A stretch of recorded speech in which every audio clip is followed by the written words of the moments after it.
ಜಲಮೂಲಗಳಿಂದ ಎಷ್ಟು ಇನ್ಪುಟ್ ಆಗ್ತಾ ಇದೆ. ಈಗ ಇದು 2011ರ ಜನಗಣತಿ ಪ್ರಕಾರ ಇವ್ರು ಮಾಡ್ಕೊಂಡಿದ್ದಾರೆ.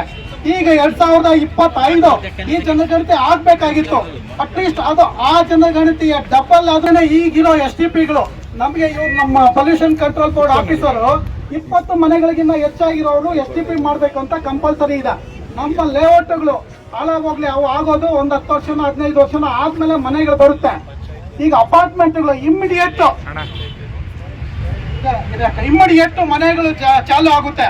ಅಂತ ಅಪಾರ್ಟ್ಮೆಂಟ್ಗಳಿಗೆ STPಗಳು ಮಾಡ್ಕೋಬೇಕು ಕಡ್ಡಾಯ. ಈಗ ಇವರು ಚಂದಾಪುರ ಹೆಬ್ಬಗೋಡಿ ಇವರು ನಮ್ಮ ಅರ್ಬನ್ ವಾಟರ್ ಮತ್ತೆ ಸೀವೇಜ್ ಬೋರ್ಡ್ ಅವರು ಏನ್ ಪ್ಲಾನ್ ಮಾಡ್ಕೊಂಡಿದಾರ ಮುಂದಿನ 20 ವರ್ಷ ಅಥವಾ ಈಗಿನ ಸನ್ನಿವೇಶಕ್ಕೆ ಅದನ್ನ ಉತ್ತರ ಕೊಡಿ. ನಾವು ಸ್ಕೀಮು 2055 ಮಾಡಿರ್ತೀವಲ್ಲ, ಅದು ಬರೀ ಪೈಪ್ ಲೈನು ವೆಟ್ ವೆಲ್ಸ್ ಮಾತ್ರ.